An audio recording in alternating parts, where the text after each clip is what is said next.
If you've ever wondered how to keep your mindset sharp and positive during really challenging times of your business, then today's episode is for you. Eric Cacciatore and I have a very in-depth conversation around the guiding principles that he uses as an entrepreneur, why those principles are so important to the success of business, how to keep your mindset really, really sharp during challenging times, and the difference between living in the gap and living in the gain. Hope you enjoy this episode. Be sure to catch Eric's podcast, which is called Restaurant Unstoppable. He's interviewed over 1,200 restaurant owners and operators, and his podcast and his content has a vast amount of knowledge. At the end of the episode, he also tells us about his next exciting project that is going to deliver even more value and collaboration and community on top of what he's already been doing all these years.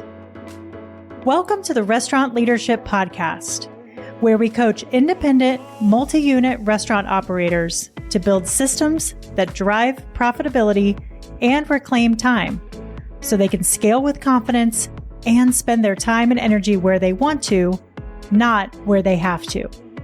I'm your host, Kristen Marvin, restaurant coach and author of Multi-Unit Mastery. If you are an independent restaurant owner managing multiple locations, you know the chaos that comes with growth. Inconsistent execution across your restaurants, managers who won't take ownership, constantly answering questions your team should already know the answers to. You're stuck in your current role when you want to be playing a bigger strategic role as you scale. You don't have the right leaders in place, or you keep losing them. And you're not sure how to find great people and actually keep them around. We work with passionate independent restaurant owners who found success with their first few locations and are ready to scale strategically. Our clients aren't looking to just survive expansion. They want to thrive through it. They're committed to developing strong leaders and creating exceptional guest experiences. Through the independent restaurant framework that we teach in Multi-Unit Mastery, we coach independent restaurant groups to move from chaos to confidence by focusing on 3 pillars: people, process, and profit. You can grab a gifted copy of the book at irfbook.com. On this show, we bring you real coaching conversations, leadership strategies, and the frameworks that you need to lead like a CEO instead of operating like a worn-out manager. And here's the thing. Coaching has changed our clients' businesses and can change yours too. If you've never experienced what it's like to have someone in your corner who actually gets the restaurant world, we'd love to connect. We offer one-on-one and group coaching.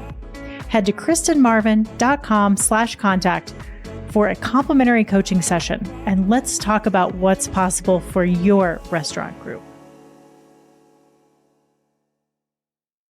Eric, thanks for being here again. Second time you've been able to join me on the show, which is amazing. First time, we always have the most amazing conversations on and off the air. So excited to have you back on. But the first time I met you, you were in my living room, recording at my dining room table, and it freaked me out. Great host, so hospitable. I felt at home. It was awesome. You had I think you had a breakfast burrito for the road, but yeah, you rolled up. Got some I think I got like a week's supply of Red Bull too. Yeah, 100%. Yeah, 100%. Awesome. You were fueled for the road, but yeah, you rolled up in your huge truck with the logo, and I'm sure my neighbors all thought we were having maintenance or stuff done, or someone was moving into the house. It was just awesome. You'd be surprised how many people walk up to my camper and they go, "Is there a restaurant in there?" And I'm like, what it says on the side. I know. So thanks for joining me again. Really appreciate it.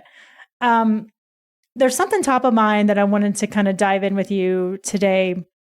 I was coaching a brand new leader yesterday, a culinary leader who's been pretty mistreated in the restaurant. And I'm hearing a lot of people's PTSDs of working for former employees, and they desperately want to start over when they start a new job, and they want to trust their leaders. And this gentleman had just got promoted, loved the company that he worked for, super excited and optimistic about the future.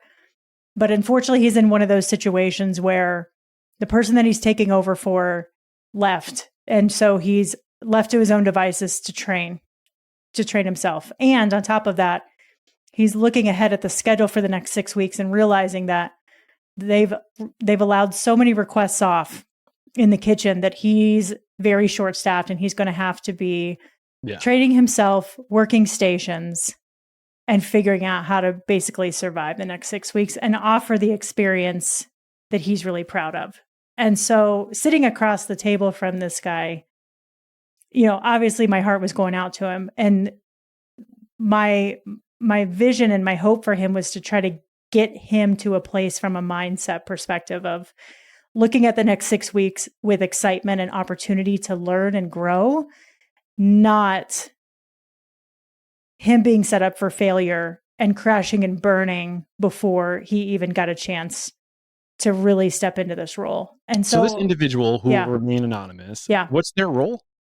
They are now walking into or going into the executive chef position. And they were a sous chef? Yeah. And they were paying out of their own pocket coaching with you?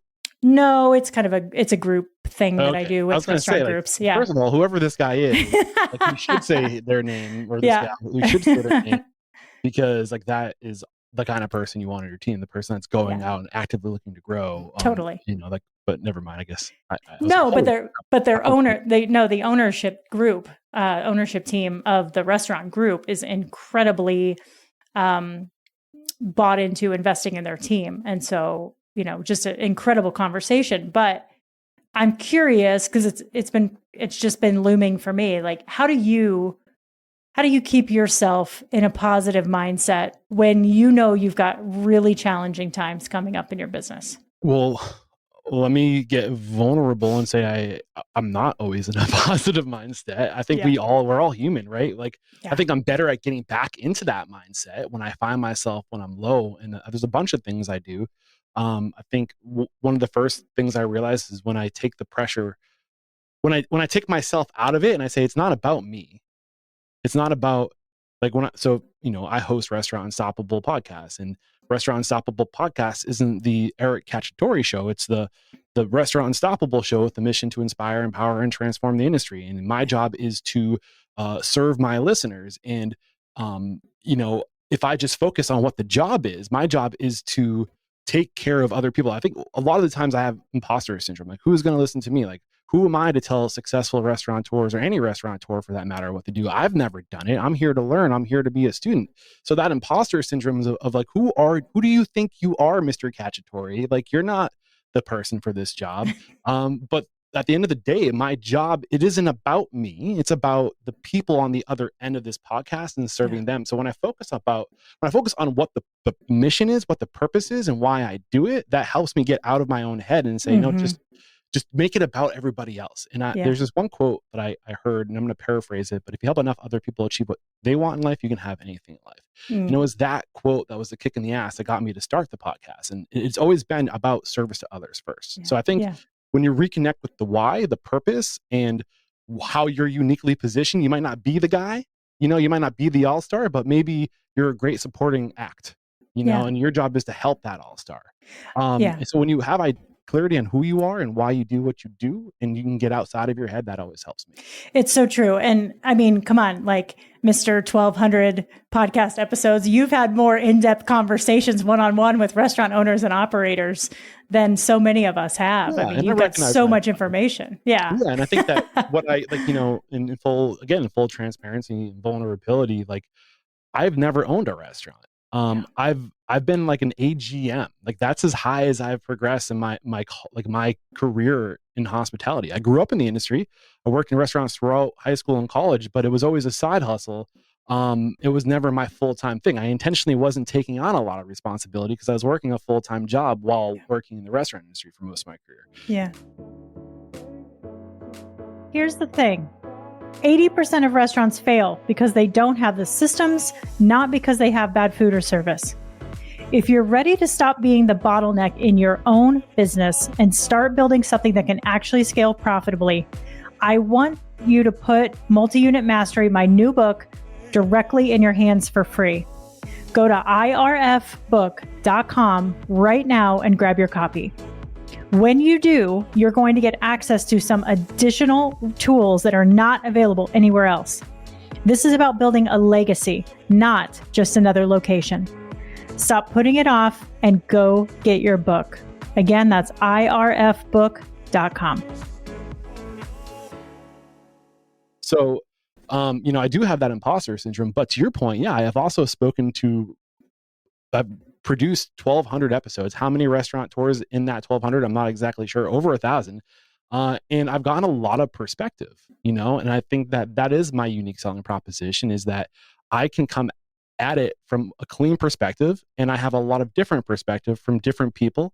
And no two restaurateurs are exactly the same. There is no one way. There is no necessarily right way. It's just the right way for you. There's only one right way, and that is unique to the individual. But there 100%. are how many people in the world? Yeah. Billions. So that means there's billions of right ways. It's crystal clear, right? Yeah. I agree with you 110%. When you know your why and you're very passionate about what you do and you're living your why every single day, or the majority of the time, it very much helps you overcome those really tough, challenging days, right? It's true for restaurant owners, for restaurant operators. I don't know that a lot of younger people know what their why is yet in this business, and if they've made a decision to make this their career or not. I think there's a lot of people still on the fence about that, but I know this. I work a lot on mental fitness. I coached a lot about staying in helping people get into a really healthy mindset and a growth mindset. But there is that really sticky, nasty gray area between when the hard moment presents itself and then making that switch to remembering your why and your passion. How do you make that switch?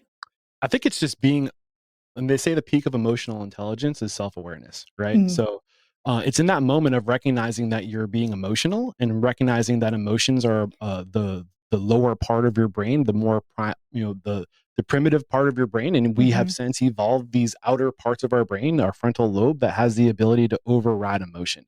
Yeah. And it's in that moment of feeling like when you feel depressed, when you feel like you can't do it, it's just like saying, these are just emotions. They are not serving me. What is my why? What is my purpose? Like, in focusing on what matters, the people on the back, it's not about me, it's about serving other people. And if you make it about giving, if you're constantly making deposits, the universe, you just have to have faith, the faith that the universe is paying attention to that. Mm-hmm. And you can't track your withdrawals. They kind of just come at you unawareingly. But over time, that compounds, those deposits compound, and you move in the right direction. Yeah, absolutely. Thank you for that. It's so important to name it and just recognize what's going on. Yeah. And I think you're a huge fan of Dan Sullivan, as am I. I just recently chewed up all of Dr. Benjamin Hardy's books.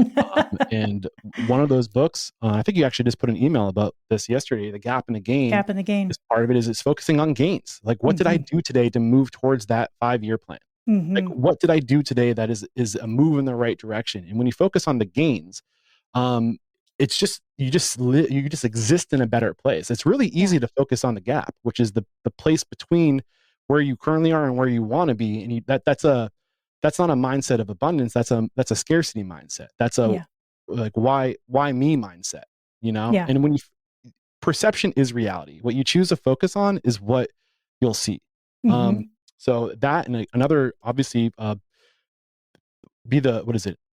be future you now, or be your future self today, or be your future self now? That's another Dr. Benjamin Hardy book. And that whole idea is like, what is that vision for yourself in the future?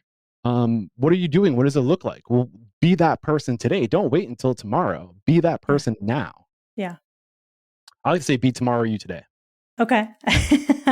Yeah, I mean, the gap in I don't think I'm getting in trouble. We're saying where it's coming from. Yeah, exactly. We're giving credit where credit's due. Yeah. The gap in the gain is so important. That's something that I told you, I've been going down the rabbit hole with Dan Sullivan recently. And I read about this a week or two ago, and I was so inspired because I have been working with a client that I just am having a hard time getting out of that scarcity mindset and that gap. And so they're in the book, and I talk about this in the newsletter, page 48 of 10X is easier than 2X. If you're listening and you've got the book, Dan lists 8 questions to help you get yourself out of the gap and into the gain. And I went over those 8 questions with a client, and it was actually a really powerful moment because he was actually driving to a funeral. And we were talking about burnout, and he was just in a really bad headspace. And then we went through those questions one by one, and the demeanor change, the mindset shift, the energy change, just the body language shift that happened, and what we were able to celebrate in the work that we've been doing together for the last 6 months was just a really incredible, impactful moment for him on the, driving to someone whose life was over, and us being able to reflect on understanding where he wanted just what kind of leader he wanted to be and what kind of life he wanted to live. What were those questions? Can you list them off? Are they long questions? Are they short questions? I have the book behind me. I can go read them too if you want. Give me a sec. The 8 questions are: how have you grown as a person over the past 3 years? You want me to ask you these things, or do you want me to just read the questions? Oh man, how long is this podcast? All right, I'll just read the questions. How have you grown as a person over the last 3 years? What are the biggest things you've learned in the past 12 months? What are the 10 important things that you've accomplished in the past 12 months? What meaningful experiences have you had in the past 90 days? How are you clearer on your goals and vision than you were 90 days ago? In what ways is your life different and better than it was 30 days ago? What important progress have you made in the past 7 days? And what progress have you made in the past 24 hours? Yeah, I can answer those questions if you want me to. I'll try to keep it quick, but from the top. Yeah, let's do it. Okay. How have you grown as a person over the past 3 years? I have more clarity in who I am and what I want to do and how I want to do it. Nice. What are the biggest things you've learned in the past 12 months? More clarity on who I am, what I want to do, and how I want to do it. Okay. What are the 10 important things, most important things you've accomplished in the past 12 months? I mean, that's a lot of things to cover in a list, but I think sometimes you got to stop before you go. Stop doing what you were doing, get out of commitments that you were in to get into new commitments, be more intentional with relationships, be more selective. And I think kind of one of those things of who I am and what I'm trying to do, it's about, I think it's all about relationships. I think at the end of the day, what makes humans uniquely us. Some people think it's opposable thumbs or our ability to stand upright. And those are all evolutionary benefits, but really it's our ability to communicate and to be. There are no species that can, unless you're in a hive, there are no species like the human that are able to work together in a tribe and to all have a specialist, and every individual can come together and be something special to that tribe. And I think it's our ability to fill niches and to communicate and to work together for a common good, for a common goal. So I think one big thing is I'm getting really intentional about the relationships I want moving forward. It's more about freedom for me, prioritizing freedom of purpose and freedom of relationships above all else.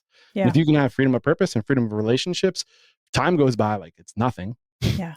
Because you're doing what you want with who you want. And if you have what you want and who you want, if you have like your definite purpose in life, your why, and you're doing with people you love, money, we need it, but it's not the most important thing. Yeah. It's the result of living, right? Your freedom of purpose. Absolutely. Right. What meaningful experiences have you had in the past 90 days? Meaningful experiences I've had in the past 90 days. I think it's about stating my intention publicly, telling people, being vulnerable, opening up and saying, hey, money's tight right now. I'm turning away sponsors that are offering me 6 figures. And it's because they're asking me to do things I don't feel right doing. It's not aligned with my mission, my values, my vision. And when you take money, it has strings attached. It pulls you off those things. So it's really about getting intentional about who I am and why I'm doing what I'm doing, and being unrelentless about staying on course, no matter I think early in your career, you say yes to everything. Later in your career, you 100%. have to say no to the things that don't make sense. And I think just saying no more and saying yes to what matters more is feeling really good right now. Yeah. And that's when you know that something powerful has really shifted in your business, right? We'll talk about what success means here in a little bit, but that's a big goal for me recently is saying no more than I'm saying yes. Yeah. And I know I'm not giving you lists great. of things, but that's the generalizing. Okay.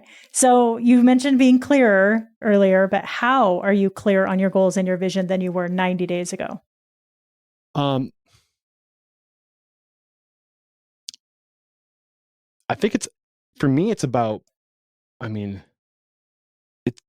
think there needs to be context before I share. So with a podcast, and you know this, there's 3 ways to make money generally, primarily sponsorship, 1, affiliate marketing, 2, and using your podcast to promote your own products and services. So I got to where I am today, 12 years, 1,200 episodes from the support of sponsors. And I'm so grateful for my sponsors who helped me get here. But the reality is that the game is changing, and it has changed over the past 12 years. And I think the more money you ask, and if you can get to that point where you're asking for a lot of money, it comes back to strings. So for me, it's about trying to shift away from sponsorship and shift towards creating a resource, an offering to my community that is about transformation. It's about coming together. It's about, I think, my interviews are my inspiration. My mission statement is to inspire, empower, and transform the industry. My interviews are my inspiration. My going deeper with the workshops in the community is like the empowerment of like, okay, these are the things we've learned. Now we're going deeper. We're bringing it. We're slowing it down. We're going deeper, and then we're going together is the transformation. It's like, we're coming together. We're helping you connect with the individuals, giving you the relationships you need, and being there for you. And I think it's in relationships, back to the human part of things, is that is where we achieve transformation. So 100%. Am I answering your question right now? No, you're good. You're good. It's fun to watch you process through, right? Because we did not rehearse this. You had no idea that I was going to ask you these questions. We're just we're fellow lovers of Dan Sullivan. So what was the original question again? So it was, how are you clearer on your goals and vision than you were 90 days ago? So I think for me, it's about prioritizing relationships. It's, to your point, it's who, not how.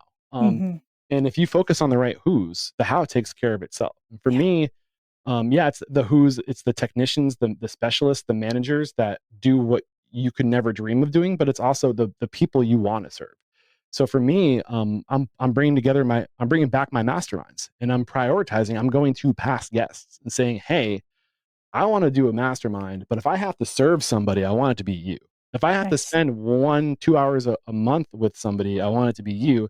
And I want those masterminds to dictate, to steer. I want the best in the industry's passions, curiosities, pain points. I want to serve those people who help me get here by giving their time and knowledge to my listeners. If I can reverse engineer the challenges and curiosities of the best, that's going to serve thousands of people. I have to live vicariously through these people. So if you can curate a community of badasses and choose who you serve, that's the clarity I have today. It's about who do I want to serve and who do I want to promote? Who do I want to partner with, who I believe in? Because if the future is me promoting people, I gotta believe. I'm not an actor. So who do I want? It's choosing freedom of relationships over money. Love it. In what ways is your life different and better than it was 30 days ago? I think it's just knowing that I'm on the right path. And I'll be honest, like I'm just constantly hovering over the 0 mark on all my checking accounts right now, But I know it's not that I can't make money. I have my best downloads of 2024 this month, 2025 this month. Nice. So like the podcast is doing great. I'm doing the best work I've ever done, the work I've always wanted to do, honest, transparent, and journalistic work. I'm traveling the country in my truck camper, following word of mouth. Like, this is the dream. I'm literally living my dream, but it's coming at a cost. Right. Yeah. And I think that cost is, I live on the edge. I push the envelope. So I'm living my dream. I'm getting what I want, but it's not easy. And I think, but it's in doing the hard thing, choosing to do the hard things. That is where growth comes. But when you're in the middle of a hard thing, you're like, can I swear on this? Yeah. You're like, fuck, this sucks. Totally. But you have to remind yourself, like, I'm doing it. I chose this. I have autonomy right now. Yeah. Like Yeah. freedom, like that is freedom. We all want freedom. We all want autonomy. And I remind myself of that every day. Like I am literally doing what I want to do. Shut up. Absolutely. Quit being a bitch. Well, it goes back to the mindset that we were talking about when we first started the conversation. It's when you recognize that those negative thoughts are coming into your head and those emotions are starting to tick up. It's a reminder that these are not who I am. This is just a moment in time. These are just my emotions and my thoughts. And then you make the choice as to what you're going to do with those and how you're going to move forward. So, okay. What important progress have you made in the past 7 days? I'm actively reaching out. Actually, in the past 7 days, well, the past 2 weeks, I was forced to slow down because I went to a friend's wedding in Cancun, Mexico, and I thought that was going to be relaxing. And I came back from that week more exhausted than I was when I left. I was like, "Fuck." Then I came back, and I don't know. Like you get to a point where like you rather not go on vacation because when you come back from vacation, you're just going to be like, "Where the hell was I?" Like you lose all that momentum. And then you have to like put the loose ends back together, and it's just like, ugh. So I guess the progress. So I was gone for a week, got back, went to Maine. I did work from Maine, but I ended up taking like 2 or 3 days where I just let myself be a vegetable. I was like, Okay. you need to like do nothing, Yeah. and just like Recharge, rejuvenate. and just Yeah. breathe, go for long bike rides, go for long hikes. And that's what I Yeah. did. And I kind of just got clarity. So I guess that's my win, is just kind of slowing down and regrouping to move forward. Yeah. It's huge progress. What progress have you made in the past 24 hours? I'm kicking myself in the ass and I'm getting back after it, and I'm reaching out to my network. I'm cold calling, or not cold, like warm leads, Yeah. Yeah. telling people my vision and how I want to evolve this thing, and saying, if I have to serve anybody, I want to serve you. Are you in? Love it. Love it. Eric, how are you defining success as an entrepreneur? Well, I mean, I think this is why we have visions. This is why we have mission and purposes, statements. So my success, my purpose is to inspire, empower, and transform the industry. And if I guess my vision of what that looks like is a future, I want to see fewer 100 unit operators and more 20 to 30 unit operators that are hyper Hear, hear. local, that are making an impact in their community. And I think, like I said, like there is no right way. But if I'm opening a restaurant tomorrow and I want to make the world a better place, the way I'm doing it is by going deeper. I think it's about impact, not reach. I think Yeah. that we live in a world that rewards reach. And I think reach comes at the expense of impact. Where we prioritize vanity metrics, we prioritize, wealth and power over, again, the thing that matters most is relationships. And I Yeah. think at the end of the day, if you look at Maslow's hierarchy of needs, what is on that list?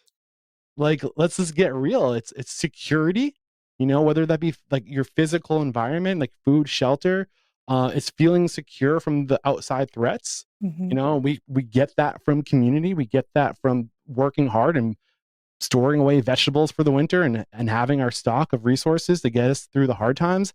And then it's beyond that, it's being seen, feeling valued, being loved. And then beyond that, it's growing personally, becoming a better version of yourself. And then beyond that, it's self-actualizing, having your definite purpose in life. And all those things, the things that we need to be happy, are so attainable, but we don't prioritize it. Yeah. So I think Yeah, go ahead. I want to do that. First, I want to stoke awareness in operators and say, do you want to be happy? Do you want freedom? Freedom isn't with more money. It's choosing to do what you want to do on your terms. And Yeah. that's in reach for most of us, Yeah. all of us, I could argue, you know? Yeah.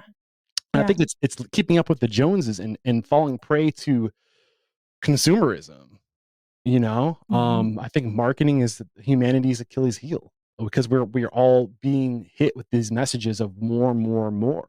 And I think we just need to wake up and say, no, all we need is to have our purpose, and to be loved, and to be valued, and grow, and to just find our purpose in life. And we can all do that.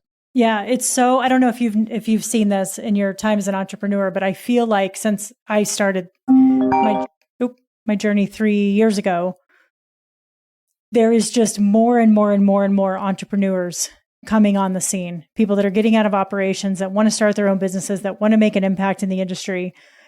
And maybe this is a byproduct of just what's happening in the world right now, but there is a sense of transparency and honesty and vulnerability out there that's larger than and louder than I've ever seen before from entrepreneurs.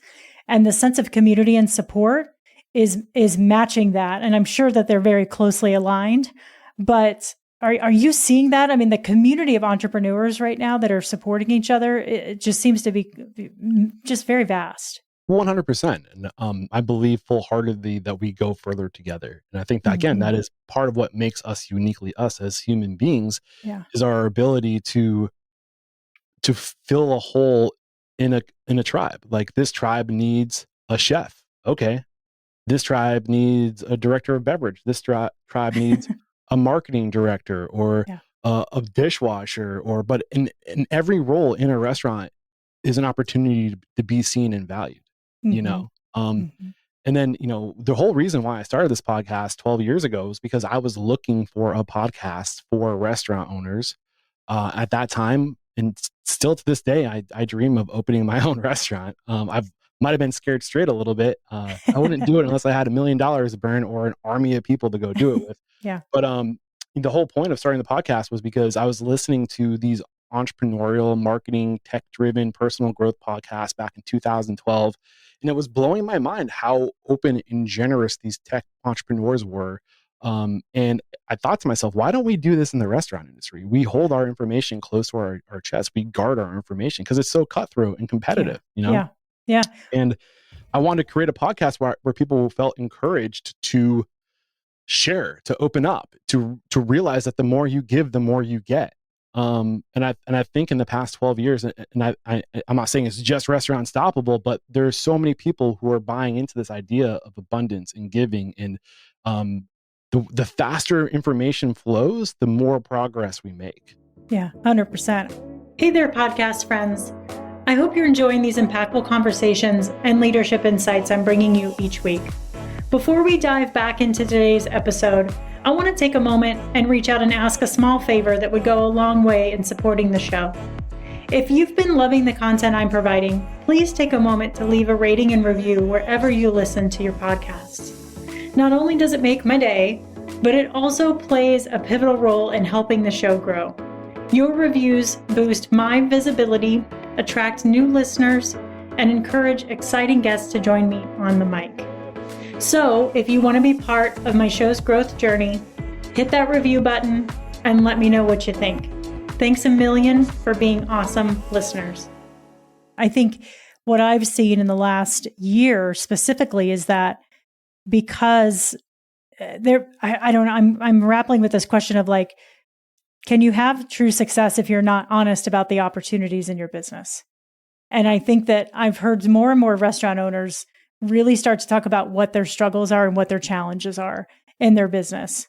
And they're letting the ego go. And there's a clear separation of people that are still hanging on to the ego and still fighting the changes that are happening, and they're really struggling in their business. And then there's this group of people that are just, again, they're just open and they're vulnerable and they're asking for help and they're saying, I'm really, really having a hard time with this. Who else is having a hard time with this? Are you seeing that too? Oh, 100%. I mean, because it's weird. It's, we live, our whole industry is about creating a false reality and transporting people. That's what we do. We don't want our guests to know how hard it is. And all the media that surrounds the restaurant industry is consumer facing media. It's not media for each other. It's media for our potential guests. So we're constantly creating this facade, this not real existence of we have our shit together. We are we are your choice for escape. And it's like the duck on water, where above the water, it's cool, calm, collected. We have our shit together, but below water we're frantically running around trying to figure it all out. And that's not sustainable. And I think, but what's weird is like that we've gotten so far away of what the hospitality industry is. The hospitality, I mean, yeah, we're about giving warmth and generosity and welcoming people in, but it's not about I think we prioritize creating false realities and escapes more than actually just being human. And what is that, like, back to the core of what it is to be human? It's seeing people, giving to people, giving purpose to people, giving community to people, like literally feeding people, nourishing people, not just the body, but the soul. And sometimes the best ways to do that is through vulnerability and empathy and just meeting people where they're at and letting them know they're not alone. Yeah, I think I'm excited that restaurant owners are starting to open up more, but I am seeing that there's just a huge gap in what you said between how the restaurant owners are showing up in their personal lives and how they're showing up in their business. And I think that there's a huge disconnect on the hourly teams. What's the purpose? Why are they there? What does hospitality actually mean? It's not a transaction, right? It's about how you make somebody feel. So I'm hoping that these really vulnerable, tough conversations start to, in a healthy way, spill over to the hourly staff of protecting mental health, of it's okay to have that we can have a conversation if times are tough, but let's look at the opportunities.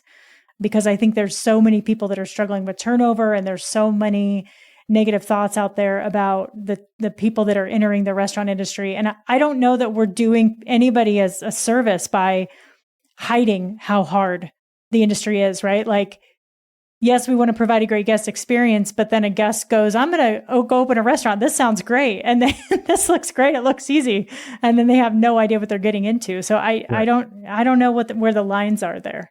Well, it's interesting. It's hard out there. Like, and I get a little irritated when I hear coaches and consultants say, there's plenty of good people out there. They just don't want to come work for you. And because it is hard, like, I don't want to, like, just make people feel like they're doing something, they're the problem, but we have to look and take a step back and, like, look at the industry. Like, there are more restaurants today per capita than ever before. Yeah. The market is more saturated today, and it's not just restaurants. We're meeting people at every touch points of life, whether that be delivery or pickup or, like you can literally pick up your phone and look at your phone and blink twice and you have food coming your way. So there's just so many, like, at the grocery store, you can get prepared meals. At the gas station, you can get prepared meals. You can get prepared meals that you put in the freezer for next week. We are finding so many different ways to bring food and to make eating more convenient for the consumer. And I think that we have to think, what is the restaurant industry? It's about restoration. It's not necessarily about feeding people. It's about restoring people. It's about being community. It's about creating space for people to be people, right? Yeah. Is that the restaurant industry, or is it feeding people? Feeding people is just one of the ways we make money, right? Yeah. No, it's great. I think what's coming, my coach is coming out right now, but I think anybody that's listening to this show right now, I would challenge you to go back and think about your purpose. Why are you in the restaurant industry? Why have you opened a restaurant?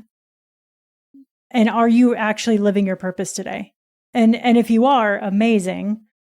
Have you shared that with your team? Is everybody moving in the same direction? And are you surrounding yourself with people on your team that share that same purpose? Because it's so important to the sustainability of the business. And look, I've been out a lot in Denver since I moved back, just very curious about what's happening here. And I've heard so many wonderful things and so many challenging things, but guest traffic being down 20% in a lot of restaurants is absolutely real. And I went to 3 restaurants the other night on a Saturday, 6 o'clock, 7 o'clock, and 8 o'clock. And they were less than half full. And the bars were less than half full. And it's, I think about the days of running really busy restaurants where the guests coming into the space were the ones providing the energy to the environment, and how do you create energy to a restaurant on a Saturday night that's half empty or a third empty? It's the people, right? Your staff, they've got to be in it. They've got to be engaged. They've got to know why they're doing what they're doing, just like we talked about earlier. And that all starts with the owner. Yeah. And I think it's back to relationships, right? Yeah. So it starts with 100%. It starts with the owner. The most important relationship anybody has is with themselves. Who am I? Why am I here? What is my purpose? What is my lane? It's that self-awareness. It's understanding your why. And I think this is actually like great segue into my principles. I mean, I don't know how much time we have. Do I have a hard you're good. stop? No, you're good. Go ahead. So like these principles used to be my core values, and recently, after doing some self-assessment, I realized like these aren't my core values. These are the principles, the traits I saw in my guests, the people I'm making an example of. So those, I'll also run through them, then I'll dissect them a little bit. But the first principle is they prioritize freedom. The second principle is they have integrity. The third principle is they are students. The fourth is they are teachers. The fifth is they are communicators. The sixth is they are collaborators. And that's where I end it right there. And I think that's at the core of it. And I can go deeper into all those, but to talk about, why this was a great segue is they prioritize freedom. And I think freedom is in doing hard things. I think when people hear the word freedom, they're like, I just want to go sit on the beach. Yeah. Like I want to like just meander. Yeah. Like they just want to be a balloon in the wind, free, But I think freedom is in choosing to do the hard thing. The freedom comes in the choice to do the thing that you want to do that's aligned with your vision, your values, your why, and you're doing the specific thing that you're uniquely qualified to do. Yeah. And guess what? That perfect storm is hard to make. Yeah, it is. It's hard. That is not easy. But if you work every day towards achieving that autonomy, that sense of autonomy is freedom. And that's what this country is built on: life, liberty, and the pursuit of happiness. But that's all freedom. It's the choose. It's the choice of freedom or happiness. But I think happiness is freedom. Yeah. Yeah. We can choose to be happy today. We can choose to work towards our autonomy, our freedom today. And in pursuit of that, I think you find happiness. Freedom of purpose, freedom of relationships, freedom of time, and freedom of money, in that order. I think the most successful people prioritize purpose and relationships. And then time, you're doing what you love with who you want. You can do it forever. You can outwork people and the money will come. Yeah. Any questions on that first principle? No, thank you. So the second one is they have integrity. And this is, I feel like, probably one of the most overrated like core values or like principles. But when I say integrity, it's like they follow through. They say they're going to do something. They talk about it, but they walk it. They walk the walk. They start. They do it. They take action. Yeah. And it's the right thing, right? It's the right thing for everyone involved. Yeah. And I think it's easy to say you want to do something, but it's hard to start. And I think that the most successful people, they get it into their head. And as soon as it's in their head, they're calling somebody to get one step closer. They're finding the right who's, like you would say, they're figuring out, how do I make this happen? Yeah. Awesome. They are students. They are constantly learning. Yeah. You are a student before you're ever a teacher or a master, and I think we have that. If you think that like your days of learning are going to come to an end, you won't make it very far because the world will progress beyond you. So you constantly have to be learning. And I think being a student also means having an open mind. So it's not just like being a student and like, I want to learn new skills, but it's also understanding that the world is more complicated than we can even begin to understand. Yeah, 100%. Whatever you thought was reality could be the complete opposite of reality. Absolutely. So keeping that mind open and being open to different perspectives and ideas and thoughts and getting out of your own way is what it means to be a student, I think. Love it. Yeah. Core values. And one of my core values is curiosity, for sure. Right. It goes really hand in hand with that. And then once they figure something out, they have to get themselves out of whatever that thing is. They learn the skill, they learn the how, and then they have to teach it. Yeah. You're constantly ascending. But as you ascend, there's a void that you're leaving as you go up. So you have to be able to pull people into that void. You have to create opportunity for others. You have to teach. You have to be a teacher. You have to create opportunity. And that's so we're constantly learning and we're simultaneously teaching. Because if we want to move to that next level, then we have to empower, we have to recreate ourselves and others. We have to create that opportunity for others. Yeah, Eric, that's where I see the majority of the restaurant owners and operators that I work with, they get stuck. They're learning, and they're not teaching enough. Yeah. And that stops their development and their growth to moving on to the next level. Which brings me to communication. Communicate. Perfect. So, you're out there, you're learning, you're teaching, but you don't just teach once.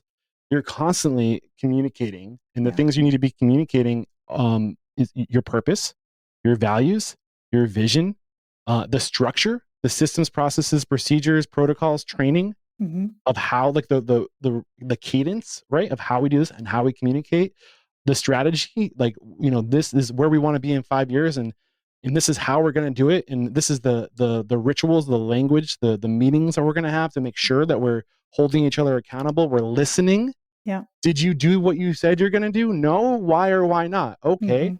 Well, let's try a different approach, and next week let me know if you did it or not.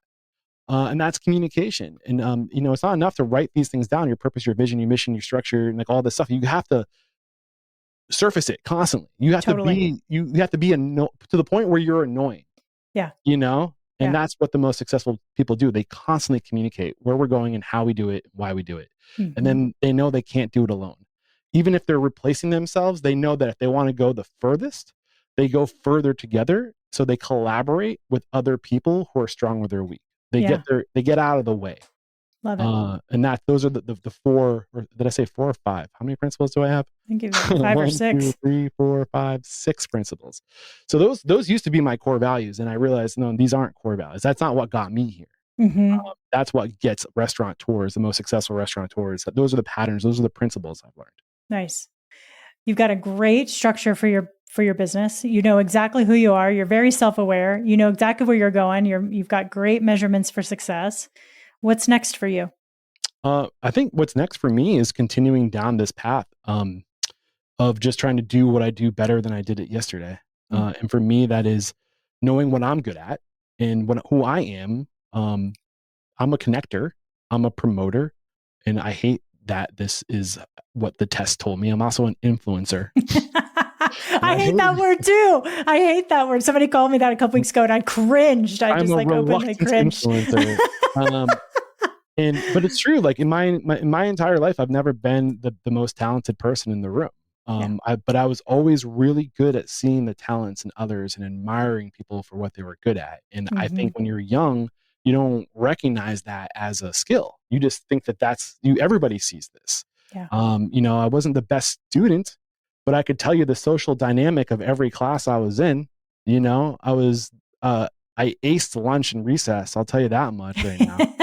And so I'm really good at cutting through the BS and paying attention to social dynamics, understanding who's full of shit and who's sincere. And that's, so as I move into the future, I just want to lean into the relationships I trust the most and be a promoter and a connector of good people doing good work. And I think that's what I bring to this world. 12 years, 1,200 episodes of listening and finding patterns and understanding and realizing that there are no two people who are exactly the same and there's no one size fits all. So I want to help people in the restaurant industry understand who they are, where they're going, and then I want to connect them with the tools, technologies, services, individuals, peers, mentors that can help them get there. Yeah, love it. Because we can't do it alone. We have to collaborate. We have to collaborate. Purpose. Collaboration over competition all the time. Yeah. Any fun projects coming up or anything you want to talk about? Yeah. So been pretty public. I think I mentioned it earlier. I'm trying to get away from sponsorship. Again, no hard feelings, no disrespect to that model, but it's just not for me because of how I want to do things going forward. And I want to prioritize relationships, not money. So in order for me to do that, I'm changing my business model. So up to recently, like all my income has been from sponsorship, and I'm trying to create a service. It's a reoccurring membership model, basically. So it's a listener supported podcast, not a sponsor supported podcast. And the way that I want to support my listeners is by offering 3 tiers of membership. So there's restaurants. So picture restaurantunstoppable.com LLC at the very top. The mother company, right? The holding company. Below that is Restaurant Unstoppable Podcast, and then adjacent to that is Restaurant Unstoppable Network. Restaurant Unstoppable Network has Restaurant Unstoppable Library, Restaurant Unstoppable Live, and Restaurant Unstoppable Masterminds. So Restaurant Unstoppable Library is $14.99 a month, and it's just a way to get access to my backlog of 1,200 episodes with searchability tools. So you can find exactly the content you're looking for, but it also has a Unstoppabot, which is 1,200 episodes worth of transcribes uploaded to my own private LLM, custom GPT, where you can ask it any questions based off of over 2,400 hours of unscripted, unprompted, organic conversations with students and mentor. Nice. Me talking to leading restaurateurs. How'd you get here? You can use that AI bot to find certain episodes you're looking for. And then there's also ad-free early release bonus content. And that's $14.99 a month. This is a huge sales pitch. I'm sorry, but no. It's great. And Love then it. Are You Live is basically the tier above that. That's $47 a month. And that is being a part of the conversation. So basically 4 types of events, workshops, mentoring sessions, power hours. And these are me collaborating with the people I'd go to tomorrow to serve my audience. So, and that becomes the bonus content that you get in RU Library. But it's essentially just me connecting my listeners with people like you. You've done a workshop. I have power hours with experts who are the best that I've had on the show. Maybe we can have you do a power hour in the future if you're ever interested. Love to. We also do mentoring sessions. So that's like people come to me and they say, these are my challenges. This is what I'm curious about. You know what? I know somebody. Let me reach out to them and see if they can help you. And I'll schedule that as a live event. And anybody in the community can show up to that live event to be a part of that conversation. Awesome.